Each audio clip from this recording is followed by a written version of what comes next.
Tenemos entonces, pues saludamos a los tres, a Osvaldo, a Víctor y a Ricardo. Muy buenas tardes. Buenas tardes. Buenas tardes. Hola, ¿cómo estás? ¿Qué tal, Julio? Muchas gracias, bien, gracias. Qué bueno. Con gusto. Ambos, ¿qué tal? Ya leímos a detalle el historial de cada uno de ustedes, sus libros, sus datos, para que no, ya dijimos todo con mucha amplitud antes de que entráramos, pero pues hoy ha sido un día muy interesante. Ha habido, bueno, desde luego, buenas tardes. Se me pasa aquí el protocolo, así es que muy buenas tardes a los tres. Gracias por estar en nuevamente en estas mesas de análisis. Y bueno, pues hoy ha sido un día muy interesante porque el presidente de México ha estado en Jalisco, en Guadalajara. Ayer estuvo en Guanajuato. Ha habido una serie de expresiones de gobernadores que se han dicho dispuestos a reconciliarse o a tener una nueva relación con el gobierno federal. Y bueno, sobre eso quisiera que empezáramos. Ricardo Ravelo, ¿qué piensas sobre este tema de las visitas del presidente de México a estos estados? Mañana estará en Colima, pues que son zonas calientitas en materia de crimen organizado. Mira, pues en realidad creo que es lo menos que puede hacer el presidente, dar un discurso de aliento, un poco de esperanza a una población que hoy se ve pues, bastante avasallada por la violencia del crimen organizado. A mí me hizo mucho ruido, me llamó mucho la atención, por ejemplo, la licencia que pidió Alfonso Durazo para sentarse los días, sobre todo cuando pues, ya tenía...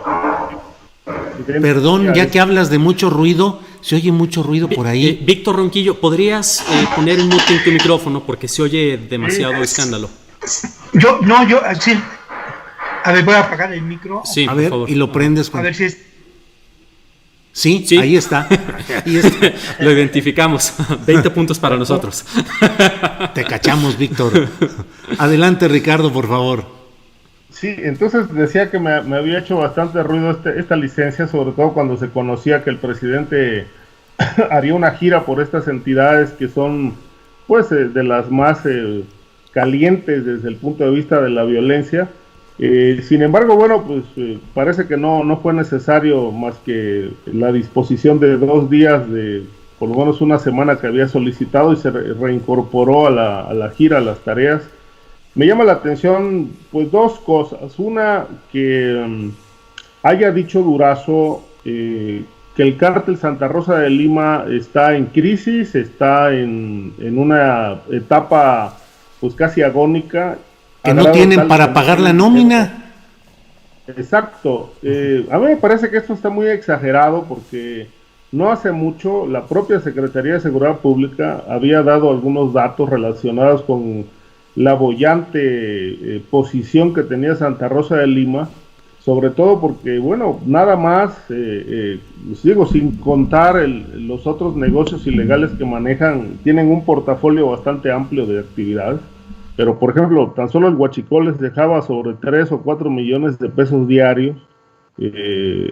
A principios de año se dijo que manejaban sobre 20 pipas todos los días con combustible robado, que ya no tenían que ofrecer a los gasolineros, sino que ya eran entregas directas, porque ya los gasolineros estaban pues sabidos de que tenían que comprar a fuerzas este producto robado. Y esto, bueno, generaba grandes ganancias para Santa Rosa de Lima. Y ahora hay que considerar también que Santa Rosa de Lima, no obstante que es una organización criminal local o regional, pues también opera el tráfico de drogas, también trae un manejo de metanfetaminas ahí importante. Y si no fuera realmente una organización rentable desde el punto de vista financiero, pues creo que no tendría la confrontación y la guerra que está enfrentando con el cártel de Jalisco Nueva Generación. Me parece que la disputa territorial da cuenta de que ahí se disputa un botín, ¿no? Un botín cuantioso, que bien pudiera ser este negocio del huachicol, el tráfico de drogas, o bien la protección política, que está más que claro cómo se está dando en los 3 estados. Yo no diría que solamente en Guanajuato hay este contubernio de autoridades con estas redes criminales, sino también en Jalisco, también en Colima, los estados que han tenido brotes de violencia que no han sido sofocados por las autoridades, no obstante toda esta presencia de la Guardia Nacional y militar en esta zona, ¿no? Ahora, me parece que hay un voto de confianza del presidente, no obstante las diferencias con el gobernador de Guanajuato, con las autoridades de Jalisco. Creo que, bueno, pues ahí es clara la corrupción, y el propio presidente lo ha reconocido. El problema de Guanajuato, de Jalisco y de Colima respecto de su violencia tiene que ver también con un grave problema de corrupción institucional que ha mantenido atrofiadas a estos estados frente al flagelo criminal. Bien, gracias Ricardo. Vamos con Víctor Ronquillo. Víctor, ¿nos escuchas? Prende ahora sí tu micrófono, por favor, y tu opinión sobre estas visitas del presidente de la República a estos 3 estados, por favor, Víctor Ronquillo. Yo quisiera centrarme en el asunto del político, ¿no? En el escenario político. Sí. Creo que el tema es que estas visitas de alguna manera conforman un riesgo para el gobierno de López Obrador, o lo conformaron, ¿no? Uh-huh. Después de haber estado en Estados Unidos, la siguiente semana, pues toma la carretera y se va a estados que de alguna manera representan bastiones de la oposición política, sobre todo en el caso de Jalisco y con Alfaro, ¿no? Eso me parece importante señalarlo, porque es el contexto en que se dan estos hechos, ¿no? Por otra parte, en términos estrictamente de seguridad, me parece ayer que fue pues muy significativo el que de pronto el gobernador de Guanajuato asumiera una posición, pues bueno, interesante, inteligente, sensible, respetuosa, y decir, bueno, yo me sumo a un trabajo coordinado, después de que había declarado en diferentes ocasiones que no iba a asistir a las famosas reuniones de seguridad pública. Lamentablemente, la realidad está más allá de la buena voluntad. Y como lo decía Ravelo, ¿no? O sea, al final de cuentas, el problema no es un problema de buena voluntad, sí de voluntad política auténtica, pero tiene que ver con un espacio lamentable de corrupción política. Y obviamente lo mencionabas tú en la mañana, Julio, bueno, en la columna de esta mañana, y mencionabas que al final de cuentas permanecían en espacios de poder, que tiene que ver con la seguridad, pero que también es poder político, el procurador de justicia y el secretario de seguridad pública. Y de inmediato ahí están los reclamos de las personas que han sido víctimas de la violencia lamentable, yo diría que hasta institucional, que existe en Guanajuato. El ejemplo más dramático quizá pueda ser el de las personas desaparecidas. Y hay un delito que no va a la baja, además del delito de homicidio doloso, que va al alza en Guanajuato, lamentablemente, desde hace mucho tiempo. Y ese delito tiene que ver con la extorsión. Eso representa, desde mi punto de vista, que las personas viven en una situación de enorme vulnerabilidad, tienen temor, y que, como lo mencionaba pues Ricardo, han avanzado los grupos del crimen organizado en el control del territorio. Por otra parte, sí, Guanajuato, lo dijo el gobernador, es el estado en el que existen las policías mejor pagadas. Pues sí es cierto, pero reciben doble sueldo, ¿no? Una parte es del Estado y otra parte es del cártel más fuerte en esa entidad. Y algo que también hay que mencionar y que forma parte de ese escenario político es la base social de que dispone esta organización criminal de Santa Rosa de Lima en Guanajuato.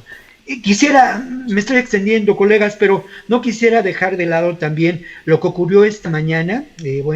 Este escenario en Jalisco, en Guadalajara, el gobernador diciendo que también desde hace mucho participa en las reuniones de coordinación de seguridad pública, en fin. Habíamos mencionado ya en alguna ocasión cómo lamentablemente este poder corruptor del crimen organizado tiene cooptadas a muchas instancias de las policías municipales, de los espacios de seguridad pública y, ojo, de inteligencia en las propias áreas del gobierno de Jalisco. Esto se hizo evidente cuando las marchas en protesta del asesinato, pues cruel, que no ha sido esclarecido, de Giovanni López, ¿no? Me parece que se apellidaba. Sí, Lo otro, correcto. miren, tuvimos aparentemente una reunión tersa, entrecomilladamente, pero yo veía las aguas profundas, cómo estaban turbias, cómo había una auténtica confrontación política esta mañana, y bueno, fue evidente, no se habló mayormente de seguridad, se presentó pues una lámina, luego el secretario de Defensa presentó otra, pero en el fondo de todo hubo una confrontación política que me parece que no fue muy evidente, pero que estaba ahí dada, entre el grupo de gobernadores que mantienen una oposición a el presidente y a su proyecto de gobierno, y el propio presidente. El tema fiscal, por una parte, sin duda determinante, pero por otro lado, este elemento que también forma parte de esta realidad nacional, de la política, de la seguridad, de lo criminal, en fin, de nuestras reflexiones que compartimos con ustedes, pues todas las semanas, o ya varias semanas, afortunadamente y con mucho placer lo hacemos. Bueno, también el elemento de el manifiesto, la carta, el desplegado de los intelectuales, que de alguna manera forma parte de todo este escenario, pero habría que considerar que sigue en esta gira de riesgo, que yo la llamaría así, Colima, ¿no? Y en Colima, pues hay, ya habíamos hablado de jueces asesinados, va a Manzanillo, que es un espacio muy importante para el tráfico de drogas, y también es una zona, pues, en donde lamentablemente se ha recrudecido la violencia. Muy bien, gracias, Víctor Ronquillo. Osvaldo Zavala, tu opinión sobre esta gira de riesgo que nos dice Víctor Ronquillo, gira de riesgo, 3 estados complicados. ¿Qué opinión tienes sobre esto, Osvaldo? Bueno, sí, creo que es un panorama complejo el de estos 3 estados y que tal vez deberíamos considerarlos por separado, aunque comparto que el señalamiento de Víctor, que aquí hay también pues un trasfondo político muy, muy importante, ¿no? Primero me interesa ver cómo el presidente López Obrador ha cuidado su lenguaje, ¿no? Habla de ir a presentarse a los estados para hablar de protección a la ciudadanía, de su preocupación con la violencia, el alza de la violencia. A mí me interesó digamos, ese formato de la gira para romper de algún modo con esta lógica de militarización que estamos viendo preocupantemente ya en estados sobre todo como Guanajuato, pero también en Jalisco, donde ya estamos viendo confrontaciones, ¿no?, entre los supuestos miembros del cártel Jalisco Nueva Generación y la Guardia Nacional y el Ejército. Y en cambio el presidente pareciera que está haciendo aquí como un tipo de presentación otra de la estrategia, donde más bien se trata de dialogar a un nivel estatal, sobre todo con estos gobernadores de oposición. Entonces me gusta este lenguaje de un intento de conciliación entre sus opositores, entre estos gobernadores de oposición, y un tipo de alternativa a la militarización que sin embargo ya está en curso, ¿no? Y eso es tal vez para mí digamos, lo más preocupante, ¿no? Yo pienso en los años de Calderón, cuando se hablaba de los operativos conjuntos, ¿no?, del presidente y el apoyo que supuestamente era bienvenido por parte de los gobernadores de oposición. Me recuerdo sobre todo el caso de Chihuahua, donde se hablaba de la militarización como un acuerdo entre ambos. Entonces, yo quisiera pensar que en este momento lo que se está decidiendo, tal vez lo que está en juego, es cómo procede el gobierno federal ante el alza de la violencia. ¿Habrá más militarización? Es decir, se está pensando en un duplicar todavía más el tamaño del aparato militar en los estados. ¿Cuál va a ser el resultado de esta conversación? Es decir, a mí me interesa mucho ver en qué grado el riesgo tal vez que yo veo principalmente es que el presidente López Obrador reproduzca el mismo error fatídico, el mismo error terrible del gobierno de Calderón, que es combatir esta violencia no con un tipo de acuerdo nacional federal y los estados, sino más bien con más militarización. Entonces, Yo creo que el resultado de esto lo veremos más adelante, pero mi cautela principal es a la tentación de la militarización que parece que se formula con estas visitas. Y en cuanto al fenómeno del cártel Santa Rosa de Lima, me interesó lo que decía Ricardo porque es muy importante, cómo el cártel Santa Rosa de Lima en realidad apareció en la esfera pública de una manera muy notable el mismo día, y esto es algo que yo recuerdo con mucha curiosidad, el mismo día que el presidente López Obrador anunció el supuesto fin de la guerra contra el narco. Ustedes recordarán esa noticia que en su momento sacudió al país el 30 de enero de 2019, y ese mismo día la Marina nos alertó del cártel Santa Rosa de Lima, y se habló de tantas cosas de este cártel, se habló hasta de su propio santo, ¿no? El niño guachicolero, no sé qué, un tipo de Malverde. Se hicieron corridos del cártel Santa Rosa de Lima.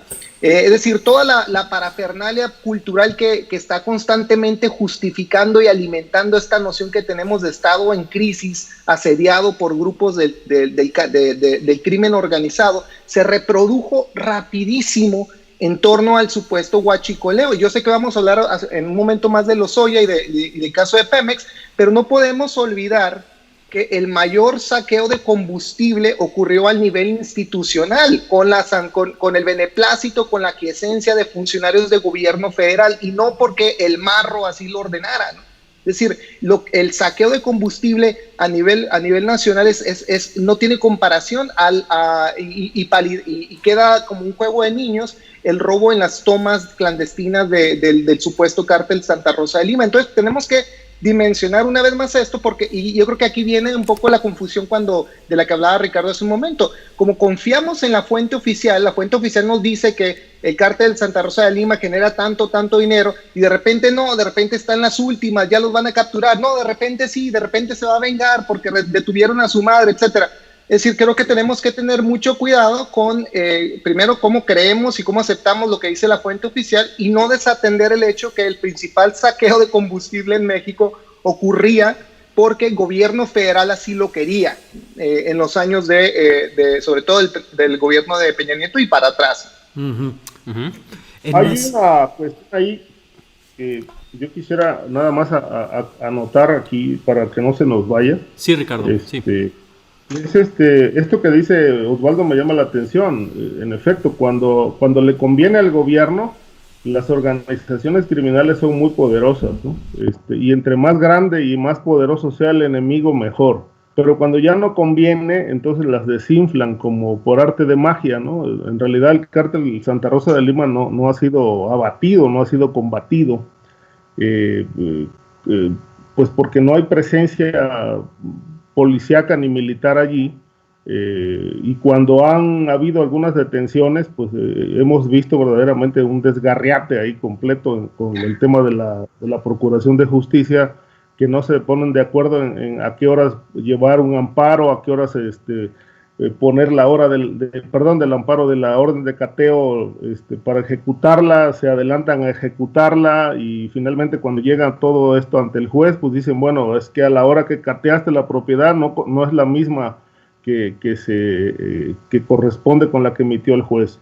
Entonces, ahora, volviendo a un punto, decía Osvaldo algo que me llamó la atención también, el tema de que al gobierno no le ha quedado de otra más que continuar con esta política de militarización. Yo creo que esto tiene una razón de fondo, ¿no? Es decir, yo creo que desde el gobierno de Zedillo, cuando se creó el Sistema Nacional de Seguridad Pública, y más o menos se le dio cierto orden a todo este asunto de la criminalidad, o por lo menos se creó la base de datos, se creó la Policía Federal Preventiva, entre otras. Al gobierno no le ha quedado otra alternativa más que echar mano de los militares, porque realmente el asunto de las policías, aún en este gobierno que dice estar preocupado por el tema de la inseguridad, pues tampoco le ha invertido dinero, ni le ha invertido esfuerzo ni trabajo en realmente revertir el grave problema de profesionalización, de corrupción que existe en todas las policías estatales y municipales, de tal suerte que el gobierno no tiene otra opción más que echar mano de lo que dispone de su último eslabón de la seguridad, que es el área castrense. Uh-huh. Víctor, en este sentido, bueno, si tienes una respuesta tú para Ricardo, y si no, ¿qué podríamos esperar nosotros de este cargamento de videos que se ha dicho que se presentará con el caso de Emilio Lozoya ya cuando llegue a México en las siguientes horas? Bueno, yo sí insistiría en esto que menciona Ricardo, que no ha habido lo que podemos considerar una acción política. No sabemos si existe, a lo mejor sí existe un programa para mejorar las policías, ¿no? Es una catástrofe lo que ocurre con las policías, porque al final de cuentas han sido cooptadas por estos grupos criminales y lamentablemente su accionar en ocasiones depende más de decisiones tomadas por estos grupos que por el propio gobierno, sobre todo a nivel municipal y a nivel estatal. A nivel federal ocurren otras realidades. Yo sí considero y estoy de acuerdo con ambos colegas en términos de la preocupación, de la urgencia de dar respuesta al problema de la seguridad, pues con el ejército. Esto no lo justifica, ¿no? De ninguna manera, porque al final de cuentas lo que encontramos es una solución preocupante, autoritaria, y que además contraviene a principios fundamentales de entender el problema de la seguridad, ¿no? Que sería otro tema fundamental. Sí, es cierto, el grave problema de la seguridad pública en este país se ha vuelto y se ha convertido en un problema de seguridad nacional. Y nada más para abordar el otro tema, Julio, que me preguntan, el tema de lo simbólico, de las representaciones, de cómo López Obrador utiliza estos elementos, ¿no? De manera recurrente, me parece que en ocasiones muy acertada. Ayer estuvo en la refinería de Salamanca, el eje, y bueno, en Guanajuato, que de alguna manera, pues es el eje, el elemento neurálgico del huachicol, que además es cierto, prospera en la época de Lozoya como director de Pemex. Y luego el otro elemento es que hoy está en el segundo evento, en la inauguración, así me parece, de un cuartel de la Guardia Nacional. Así Entonces, esas son las preocupaciones fundamentales. Y podemos saltar al otro tema. A mí me parece que, bueno, si uno considera la dimensión que puede tener el que una de las personas más cercanas al presidente Peña Nieto hoy esté dispuesto a presentar esta serie de videos, pero además a declarar cómo operaba lo que podemos considerar, y aquí lo hemos dicho en estos términos, el Estado mafioso propiamente, cómo operaban estos arreglos políticos, cómo se manejaban en las altas esferas las conveniencias para generar apoyos al proyecto político del propio Peña Nieto. Esto puede ser muy interesante. Así lo ha prometido López Obrador, y me parece que sin duda eso es lo que nosotros estamos esperando. Hay dos elementos que yo quisiera destacar en términos de la realidad de Lozoya, del caso Lozoya, por decirlo de alguna manera, pues sin ningún ánimo de generar discriminación en contra de este personaje, ni mucho menos, ¿no? Pero el caso Lozoya nos permite ver la corrupción al interior de Pemex, cómo se generó, cómo se construyó, pero también algo que es muy, muy importante destacar, la crisis del sistema político mexicano que se vive durante el gobierno de Peña Nieto de manera grave, dramática, ¿no? Estos elementos me parece que son también, ya lo mencionábamos en otro momento, son determinantes de cara al proceso electoral que se avecina. Y vamos sumando, ¿no? Y vamos entendiendo cuál es el contexto en que se está dando esta realidad. ¿Qué podemos esperar? Bueno, tenemos que buscar que realmente se llegue, como dicen los clásicos, a las últimas consecuencias en esta investigación, y que al final de cuentas, pues bueno, el propio Peña Nieto, el secretario de Hacienda en esos momentos, otro de sus hombres de confianza, pues de alguna manera estén mencionados, involucrados, se presenten elementos en donde podamos considerar su complicidad en estos actos de corrupción. En este sentido, Osvaldo Zavala, ¿en qué estamos de acuerdo? ¿En qué vamos a diferir con Víctor? ya me viste que iba para allá. Bueno, no, en realidad no voy a diferir tanto con Víctor, más bien un poco con Ricardo, ¿no? Quisiera hacer este comentario un poco sobre el tema de la militarización. Es decir, yo entiendo lo que dice Ricardo, sin duda es importante que el problema de la corrupción endémica y sistémica de las policías en los estados, pues sin duda pone en un peligro constante a la ciudadanía, pero pensar que la militarización es algún tipo de solución después del historial tremendo que nos ha dejado el ejército en México en su actuación ante la supuesta guerra contra el narco, pues es extraordinaria, ¿no? Seguimos hablando todavía de los ecos de la violencia del ejército, desde el caso Ayotzinapa hasta Tlatlaya, ¿no? Es decir, tenemos tanto por entender de la violencia sistémica que ha dejado el paso del ejército en el país y que de ningún modo es una solución. O sea, se nos habla del ejército como un tipo de medicina ante el problema de la seguridad nacional, solo para causarnos un problema verdadero de seguridad ciudadana. Es decir, y ese es parte del problema de la época neoliberal, que nos han convencido de que ante la pobreza, la miseria y el delito común que surge entre la precarización de la vida en México que nos ha dejado el proyecto neoliberal, nuestra respuesta debe ser ahora militarizar, reprimir a la sociedad y hacer más violencia. Entonces yo creo que tenemos que tener mucho cuidado con no dejarnos llevar con esa, digamos, esa inercia que es propia incluso del lenguaje neoliberal, es decir, a más pobreza y supuesto crimen organizado, pues más militarización. Ahora, en el caso de Lozoya y Odebrecht, yo lo que agregaría a esta discusión, que me parece importante y que va en la misma dirección, es que en realidad el caso de Lozoya es uno entre un universo de corrupción que se convirtió en la práctica cotidiana de los gobiernos neoliberales dedicados en cuerpo y alma a saquear el país por la vía legal y la vía ilegal, ¿no? El caso de Odebrecht, que además, pues como sabemos, no se limita ni por asomo a México, es muy significativo en ese sentido porque nos muestra cómo opera la lógica de despojo del neoliberalismo en el continente. Es decir, vemos que primero que nada funciona independientemente de la orientación política del gobierno en turno, así como llegó con la Argentina de los Kirchner, se fue con Correa, el Ecuador de Correa, ¿no? El Perú que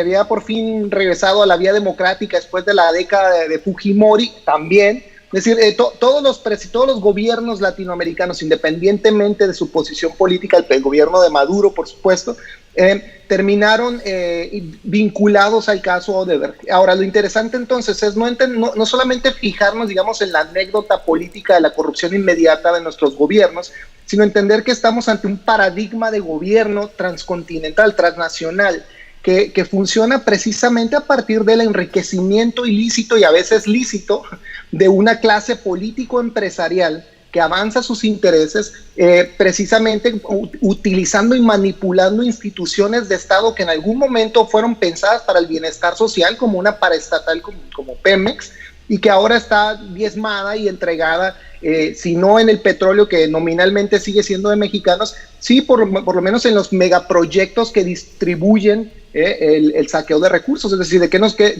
qué nos sirve ser dueños del petróleo si las redes de extracción y después de distribución del petróleo mismo, del crudo, ni siquiera nos pertenecen? Mucho menos decir de las refinerías, que ha sido todo un escándalo que el presidente López Obrador proponga una refinería cuando Estados Unidos pues tiene una red de refinerías extraordinarias que todos los días pues se aprovecha de nuestro crudo cuando deberíamos ser nosotros los que tendríamos que estar haciendo esto. Entonces creo que aquí el problema de fondo no es solo la corrupción y digamos la pinza que se cierra justificadamente contra el gobierno de Enrique Peña Nieto, que me parece que es por supuesto alentador y siempre bienvenido esto, pero también tenemos que acompañar en esta discusión, digamos, de una manera más general, el reclamo que tendríamos que articular como sociedad civil ante el neoliberalismo que no realmente ha virado en curso. Seguimos en la extracción de recursos, seguimos luchando los pueblos autóctonos, las comunidades de tierras comunales por la posesión de sus territorios. Lo que hemos discutido aquí en Oaxaca, por ejemplo, pues es sintomático de esto, del despojo de territorios para un proyecto transoceánico. Entonces creo que nos importa mucho, por supuesto, la corrupción al nivel político, pero tenemos que entender que esto es algo que ya está inscrito completamente en las instituciones de Estado, y que si no hay un viraje, que es, no sé cómo se haría ese viraje, para desandar la lógica neoliberal, la corrupción es lo de menos. Lo que vamos a ver es la continuidad del saqueo de este país y el empobrecimiento que conlleva, ¿no? De no ser dueños ni siquiera de nuestra propia materia prima. Uh-huh.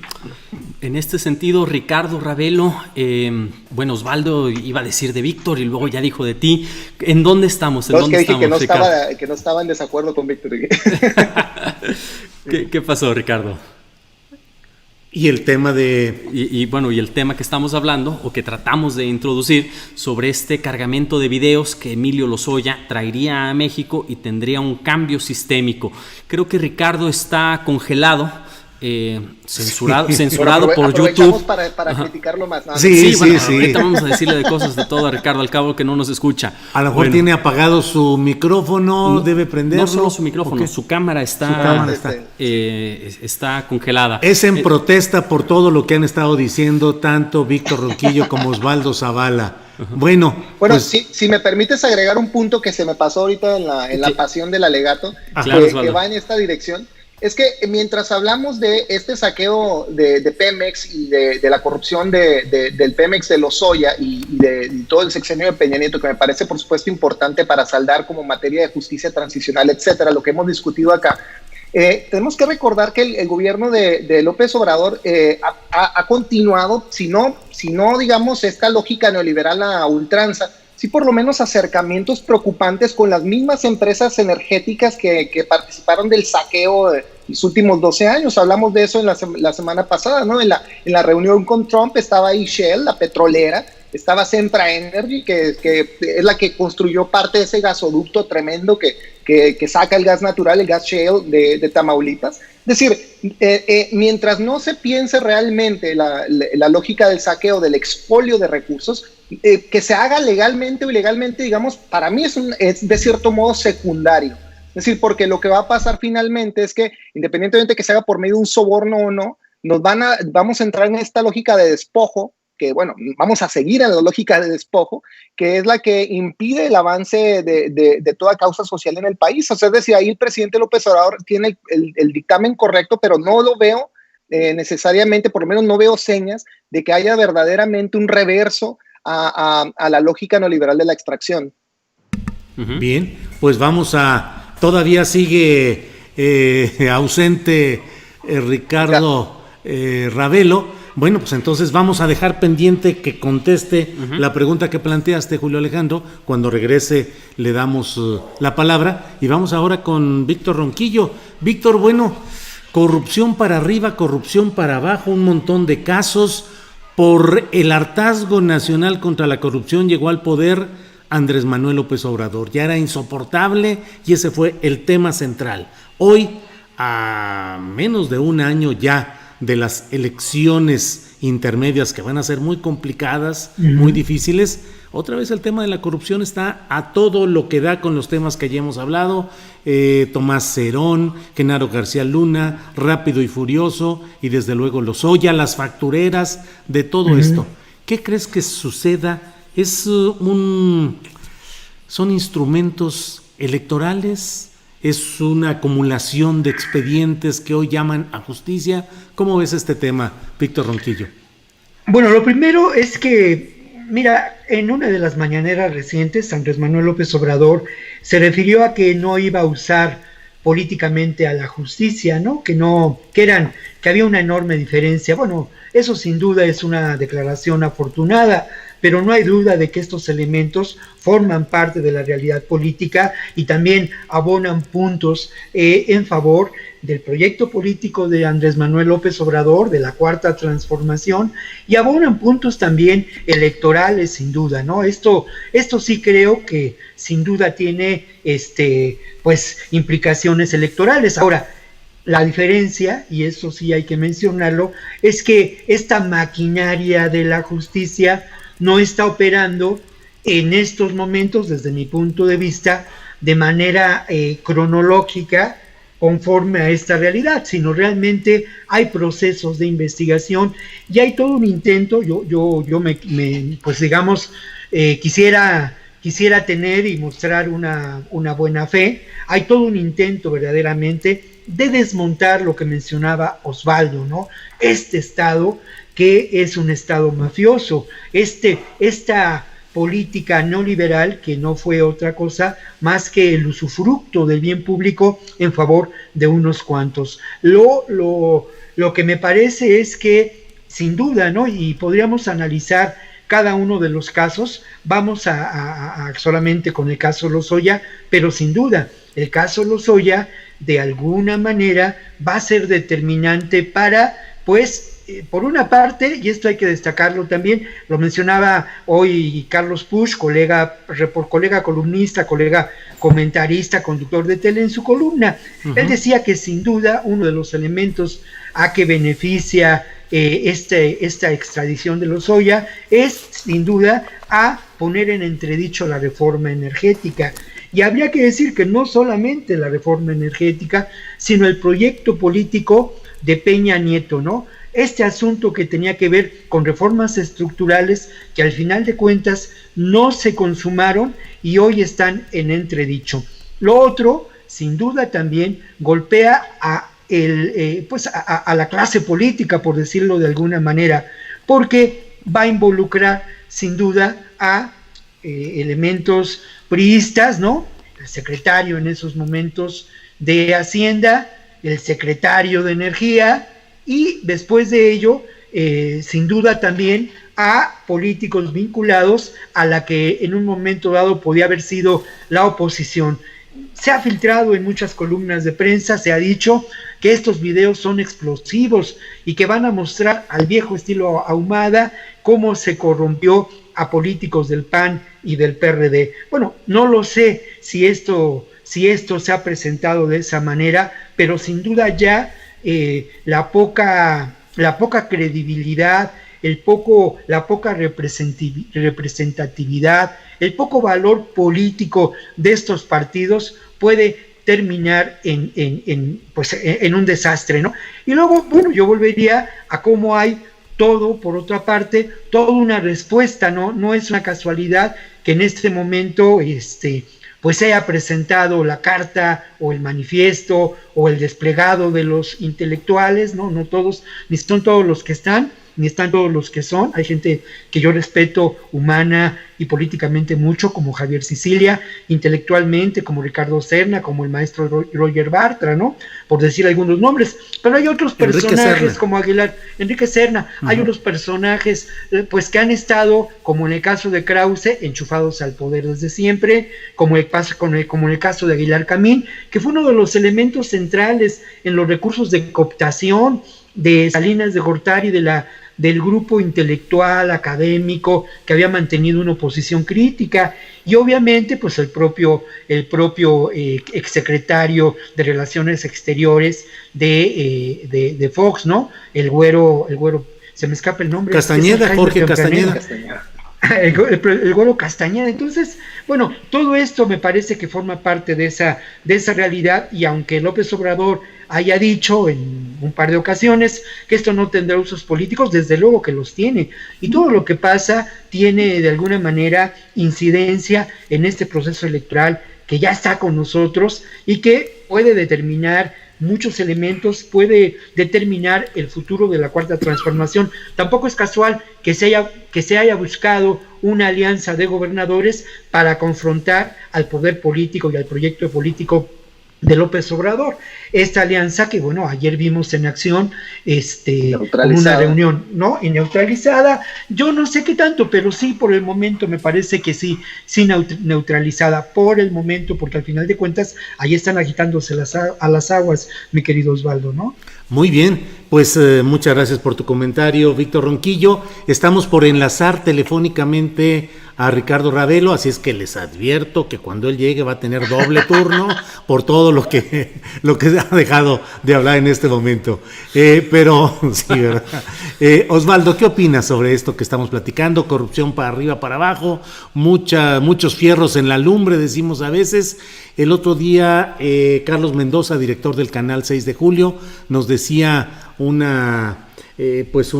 dicho taurino que decía algo así como cartel de expectación, corrida de decepción. Y se refería a que en el medio taurino a veces, generaba una enorme expectativa, un cartel, y a la hora de la hora no era tanto el resultado. ¿Qué piensas, Osvaldo? O sea, sin duda, todo esto tiene un enorme provecho político para el gobierno de López Obrador, y lo que dice Víctor es muy importante. Pues es cierto que con el caso Lozoya también se marca la caída de todo el proyecto de la reforma energética, por lo menos en el sexenio de Peña Nieto, y la manera en la que pues ellos operaron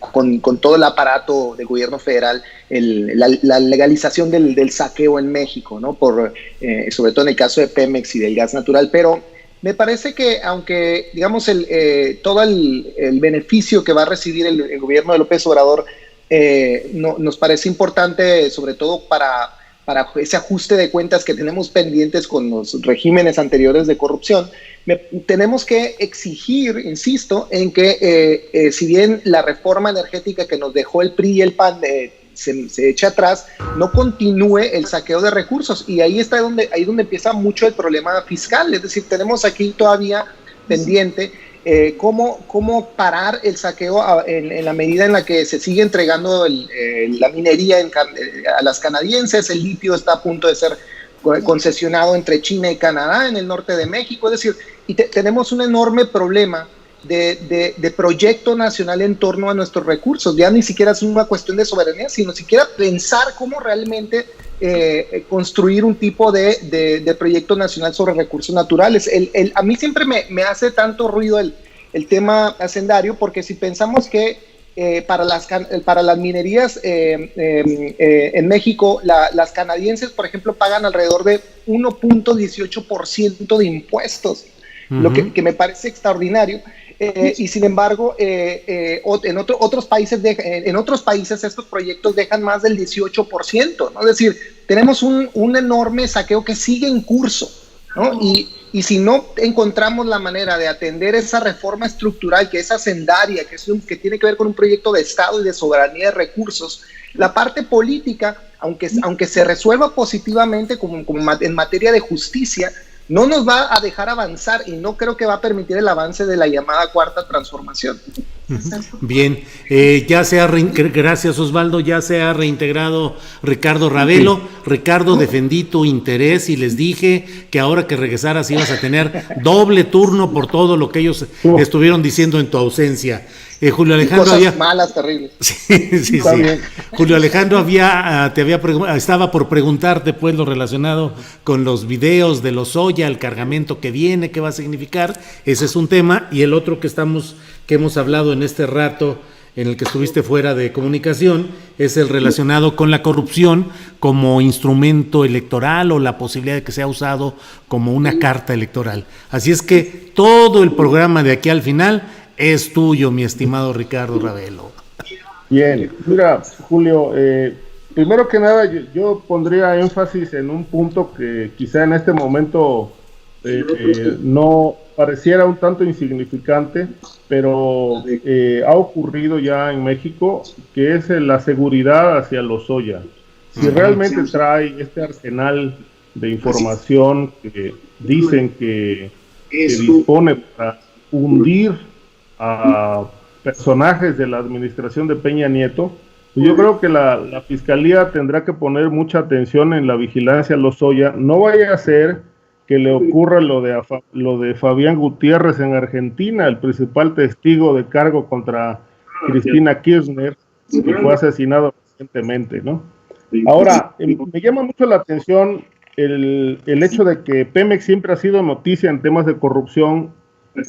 Podría mencionar algunos de los directores que se han metido en grandes escándalos, recordar aquella etapa atroz de Jorge Díaz Serrano con los buques que mandaron a construir al extranjero con sobreprecios, el caso, por ejemplo, de Montemayor, en la etapa de Cedillo, que fue el que operó toda aquella transferencia de dinero para financiar la campaña de la Bastida a la presidencia de la República, y ni se diga pues Muñoz Leos con Fox, que fue quien hizo todo un dispendio de recursos y contratos al por mayor en una etapa oscura, difícil, cuando se reconfiguraron algunas refinerías de Pemex con un dispendio enorme que, pues, por ejemplo, derivó en la acusación de Jaime Mario Vilars, un coahuilense que estuvo en Pemex Refinación en ese tiempo, que fue el primer caso de un funcionario de la paraestatal que fue acusado de traición a la patria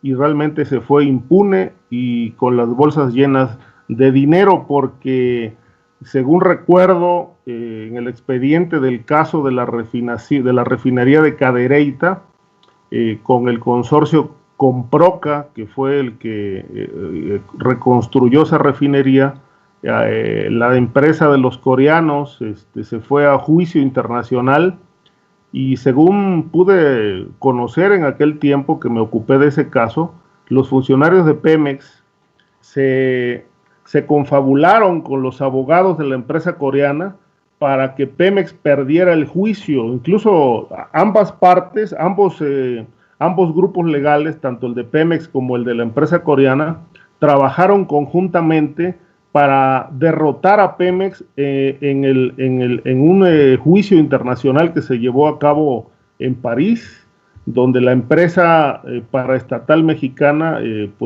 perdió el juicio y tuvo que pagar muchos millones de dólares, que después gran parte de este saqueo pues terminó en manos de funcionarios, ¿no? Fue todo un negocio que lamentablemente quedó impune. Ahora, lo de Lozoya, en realidad pues habrá que ver si este señor trae la información que dicen que dispone. Yo creo que sí, porque él fue ahora sí que el operador directo de Peña Nieto para todas estas maniobras, y habrá que ver si realmente va a incriminar a Peña Nieto, y habrá que ver, por lo menos yo lo pongo en tela de duda, si el presidente Andrés Manuel López Obrador, ya teniendo los elementos y los expedientes integrados con evidencias que incriminen a Peña Nieto, pues si va a proceder en contra de él, porque hasta ahora pues él se ha negado a llevar a cabo investigaciones abiertas en contra de su antecesor. Incluso, bueno, le ha dado la vuelta a todo este tema muchas veces con aquello de la consulta popular para ver si el pueblo quiere o no quiere enjuiciar a los expresidentes. Pero bueno, he notado muy entusiasmado, por ejemplo, a Santiago Nieto, en el sentido de que como tiene instrucciones de López Obrador de ir a fondo en el combate a la corrupción, pues da la impresión de que no les va a temblar la mano, dice, para emprender acciones legales en contra del exmandatario. Habrá que ver. Ahora, de lo que no tengo duda es que sí dispone de elementos que pudieran alcanzar a Luis Videgaray. No obstante que, bueno, pues se habla de que está muy cercano al actual secretario de Relaciones Exteriores.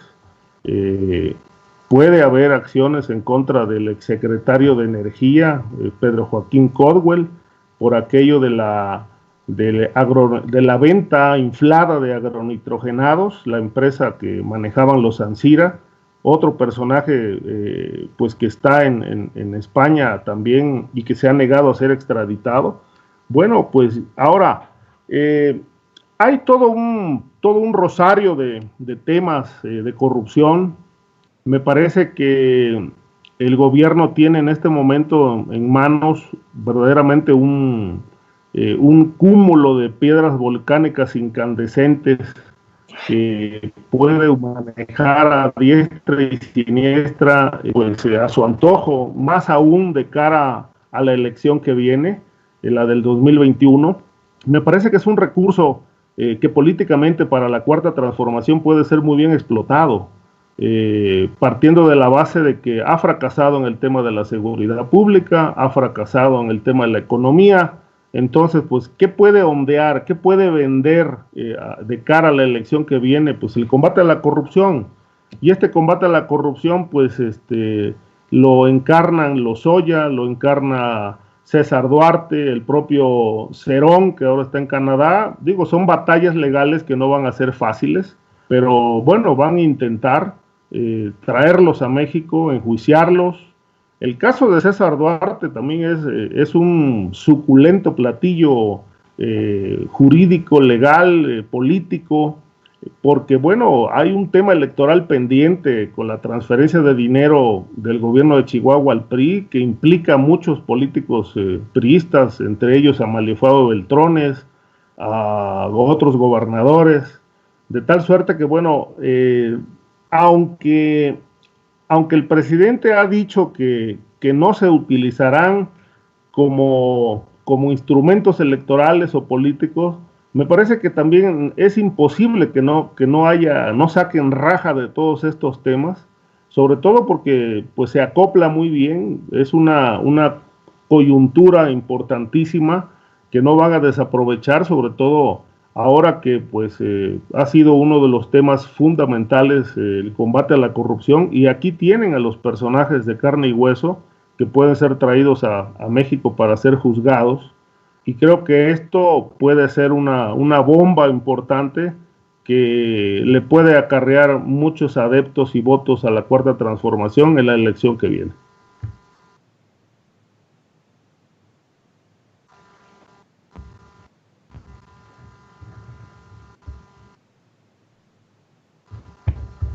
Nos dejaron aquí solos, yo creo. Sí, hola. Bueno, yo creo que vamos a tener que moderar nosotros porque nos quedamos sin moderador un segundo, yo creo, ¿no? Sí, pues modera. Yo estoy aquí, hable y hable, quién sabe qué tanto rollo. Sí, ya, les decía que bueno, que ya aprovechamos que afortunadamente Ricardo nos benefició que saliera porque regresó cargado de información y además nos da tema ahora para ir cerrando. Ya son las 3 de la tarde con 3 minutos y aprovecho para ir cerrando con preguntas a Víctor Ronquillo y a Osvaldo Zavala, y luego pues ya le dejamos a Ricardo Ravelo que cierre la mesa. Pero les pregunto primero a Víctor y luego a Osvaldo, pues lo que nos plantea justamente Ricardo Ravelo, cómo se están emplazando las baterías políticas, Lozoya, Cerón y César Duarte, que afectarían a Enrique Peña Nieto, es decir, al PRI, y García Luna y Rápido y Furioso, que afectaría a Felipe Calderón. Tendremos ese espectáculo y esa victoria cívica, diría yo, Víctor Ronquillo, de que dos expresidentes pudiesen estar sujetos a proceso o cuando menos llamados a testificar y alguna diligencia judicial. Mira, todo hace indicar que el actual gobierno está obligado a ello, O sea, es decir, no es posible que en estos casos haya marcha atrás. Y al final de cuentas, yo creo que lo que vivimos en otros momentos fue esto que ha llamado algunos colegas este pacto de complicidades, ¿no? Ese pacto de complicidades corresponde a un modo de operar del sistema político mexicano que, como mencionaba en mi anterior intervención, entra en crisis definitiva. Ojalá que así sea, yo lo deseo, trabajo por ello y trabajé por ello también antes en muchos medios, pues esa crisis del sistema político mexicano, que tiene que alentar una nueva realidad política, que tiene que alentar un país con otros elementos de conformación y acción del propio Estado y con una definición democrática. Eso me parece fundamental, y creo que en este momento, como lo mencionaba Ricardo, el actual gobierno tiene entre sus manos un verdadero arsenal para llevar adelante una auténtica transformación en el ámbito político, para, como lo dice López Obrador desde su campaña, regenerar auténticamente la vida nacional. Son casos, los que has mencionado, Julio, y los que están sobre la mesa ahora, que de alguna manera tienen que ver con el asunto de la seguridad. En el caso de García Luna, ¿no? Algo determinante, este pacto establecido, lamentablemente, ya hemos conversado sobre ello, de intereses entre los grupos del crimen organizado y las autoridades, los gobiernos veniales. Por otra parte, la realidad del caso Ayotzinapa, que hemos mencionado y que hemos definido como un crimen de Estado, desde mi punto de vista, que comparto con Osvaldo, por ejemplo, ¿no? Uh-huh. Y luego el asunto de Lozoya, que tiene que ver sin duda con la crisis al más alto nivel, con la corrupción y con un estilo de generar y de hacer fluir un proyecto político con el recurso de la corrupción, además de las complicidades, como lo señalaba Osvaldo, a nivel continental, ¿no? Todo un proyecto político neoliberal.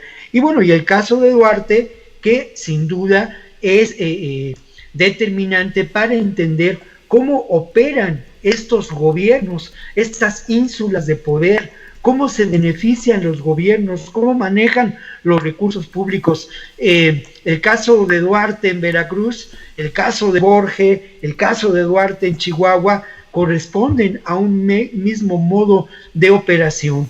Y ese mismo modo de operación, creo que ahora, a partir de estos elementos, puede poner sobre la mesa de la discusión una auténtica justicia y algo que es muy, muy importante, ¿no? Y es una auténtica procuración de la justicia, llevar hasta sus últimas consecuencias estos elementos e ir más allá de las conveniencias políticas y de los posibles pactos que se puedan desarrollar. Sin duda hay inercias, hay inercias, hay intereses, hay grupos políticos vinculados, al final de cuentas se establecen alianzas, pero creo que contra todo ello, pues a nosotros nos toca trabajar y aprovechar estos espacios que se generan de reflexión, claro, y de ejercicio, pues ciudadano, ¿no? Entonces creo que nos toca mucho la exigencia política, ¿no? Muy bien, gracias Víctor Ronquillo por esta ocasión, por tus comentarios, gracias.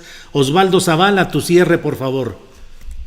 Bueno, estoy de acuerdo con lo que decían los dos compañeros, ¿no? Entiendo que los casos de Lozoya, Cerón, César Duarte, García Luna y Rápido y Furioso, pues sí, representan sin duda, digamos, el saldo de justicia que teníamos pendientes como sociedad, y la necesidad de cerrar estos episodios de corrupción y de criminalidad de las dos presidencias anteriores, que por supuesto tendrán un gran beneficio, redituarán tremendamente en materia electoral al proyecto López Obradorista. Ahora, dicho esto, insisto, yo creo que el gobierno de López Obrador tiene un doble reto, ¿no? Que es cómo va a aprender de estas lecciones que le ofrecen de manera tan oportuna, ¿no? los saldos criminales del pasado. Es decir, primero, continuará en materia de seguridad con una lógica de militarización, pensará que necesariamente para atender las causas de la seguridad en México tenemos que volver al discurso de seguridad nacional, recibir los impulsos de Washington para militarizar el país, dejar que la DEA continúe conduciendo operativos, ¿no? Cediendo a las presiones estadounidenses para militarizar nuestro propio país y desatender a los derechos humanos, etcétera. Eso por un lado, y por otro, cómo vamos a pensar las estructuras de Estado y el enorme valor de nuestros recursos ante el asedio de capital transnacional, porque si bien tenemos un ajuste de cuentas con estos fantasmas del pasado, tanto de materia de seguridad como en materia de energéticos, no se nos habla mucho de cómo vamos a atender el presente. Es decir, yo lo que creo que ahora deja el gobierno de López Obrador, queda López Obrador ante este escenario, es la necesidad de una reforma sendaria.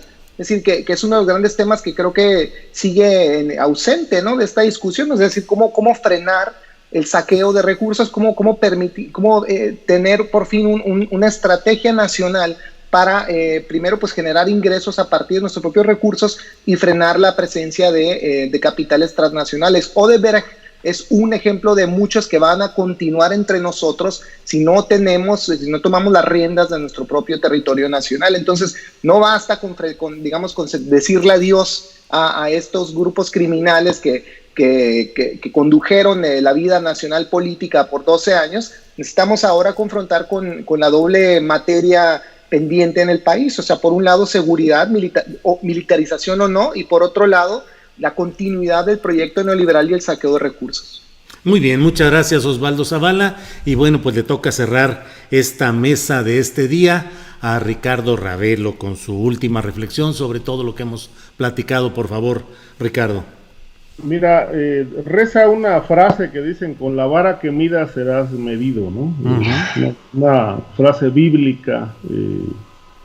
Ahora, esto me hace pensar que, bueno, pues quizá estamos considerando que el presidente de la República, a partir de toda esta información que va a disponer la Fiscalía, pues tendrá todos los elementos para proceder, si así lo establecen los elementos, los datos, en contra de los funcionarios que prohijaron y se beneficiaron de la corrupción institucional en el sexenio pasado.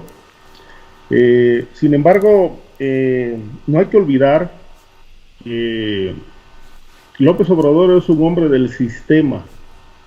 Se formó en el PRI y trae esa cultura arraigada y conoce las reglas de este juego de la política, que a mí me parece que pues los tiene muy bien delimitados y muy bien conocidos. Uh-huh. Yo pongo en tela de duda que realmente vaya a proceder en contra de los expresidentes. Esa ha sido una regla del sistema, no meterse con los expresidentes. Y ha venido demostrando que, no obstante que ha denunciado la corrupción, pues se ha ceñido a esa regla, uh-huh, porque hay una enorme diferencia entre el tamaño de corrupción que él mismo denunció como aspirante presidencial, como hombre opositor, como luchador social, que ahora desde el poder pues realmente no la ha combatido, la ha denunciado. Uh-huh. O sea, la ha denunciado mucho, él ha hablado demasiado de la corrupción, ha puesto elementos allí, datos, evidencias, ha mencionado a nombres, uh-huh, ha destapado cloacas, nada más para que la gente conozca de qué tamaño era la forma de que el PRI y el PAN saqueaban este país, pero desde el punto de vista legal no ha hecho absolutamente nada. Es decir, tener en la cárcel a su adversaria, a Rosario Robles, a Juan Collado, por citar algunos, pues no significa nada con respecto a lo que él ha denunciado en los últimos 15 años, ¿no? Sí. Esta mafia del poder, de tal manera que, bueno, pues hay demasiado ruido, se ha inflado demasiado el tema, pero si no encarcela a los autores de esta corrupción, pues bueno, me parece que no se hace justicia, y como ha ocurrido en otros países, ¿no? Recuerdo el caso de España. Uh-huh. De nada sirve haber denunciado la corrupción y la violencia y las matanzas de la dictadura de Franco entre otros, si no se procede, si no se ajustan cuentas con el pasado. Me parece que esto es una deuda social que todavía no se zanja, no se salda, y que me parece que él tiene en este momento el poder, tiene todos los instrumentos en sus manos para poder realmente sanear este país, encarcelar a los responsables, pero si no lo hace, desde mi punto de vista, solamente confirmaremos lo que todo mundo o mucha gente ha afirmado, que López Obrador es producto de una transición pactada. Bien, pues bueno, con estas palabras impactantes que a Víctor Ronquillo, a Osvaldo y a muchos nos daría materia para otra mesa de análisis. Si de veras esto fue una transición pactada, les propongo que para la próxima ocasión platiquemos de este y otros asuntos. Por hoy, muchas gracias, Víctor Ronquillo. Muchas gracias, Julio, y muchas gracias, Osvaldo y Ricardo. Gracias, Osvaldo Zavala. Gracias, Osvaldo. Muchas gracias. Gracias. Julio, Alejandro, Víctor y Ricardo, gracias a todos. Gracias, Ricardo. Buenas tardes. Buenas tardes, Julio. Un abrazo. Osvaldo, Víctor. Sale. Muchas gracias.